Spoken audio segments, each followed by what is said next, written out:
આચાર્ય અલ્કેશભાઈ દવે દ્વારા તમામ વિદ્યાર્થીઓને ઉજ્જવળ ભવિષ્યની શુભકામના પાઠવવામાં આવી હતી। આજે ગુજરાત માધ્યમિક શિક્ષણ બોર્ડની ધોરણ 10 અને 12ની પરીક્ષાની શરૂઆત થઈ છે। વિરંગામ કેવિસા વિનય મંદિર મેઇન સેન્ટર હોવાથી અહીં સૌથી વધુ સંખ્યા પણ છે। 563 વિદ્યાર્થીઓ છે એસએસસીમાં, 12માના પણ 11 બ્લોક છે। સ્ટાફ શાંતિથી પરીક્ષા લે છે, વિદ્યાર્થીઓ પણ સ્ટાફ શાંતિથી પરીક્ષા આપે છે અને શાંતિના માહોલમાં, હળવા વાતાવરણમાં વિદ્યાર્થીઓ મૂળમાં રહી અને પરીક્ષા આપે છે। મેં જાતે નિરીક્ષણ કર્યું છે। અત્યારે કોઈ તકલીફ નથી, કોઈ વિદ્યાર્થીને કોઈ તકલીફ નથી।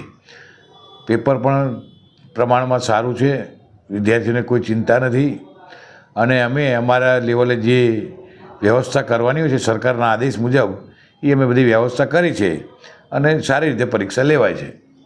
અને દરેક વિરંગામ શહેર અને તાલુકા, માંડલ, દેત્રોડ, નળકાંઠાના તમામ વિદ્યાર્થીઓને મારી ખૂબ શુભેચ્છા, ખૂબ પ્રગતિ કરે, વિરંગામ તાલુકાનું નામ રોશન કરે એવી મારી પ્રાર્થના।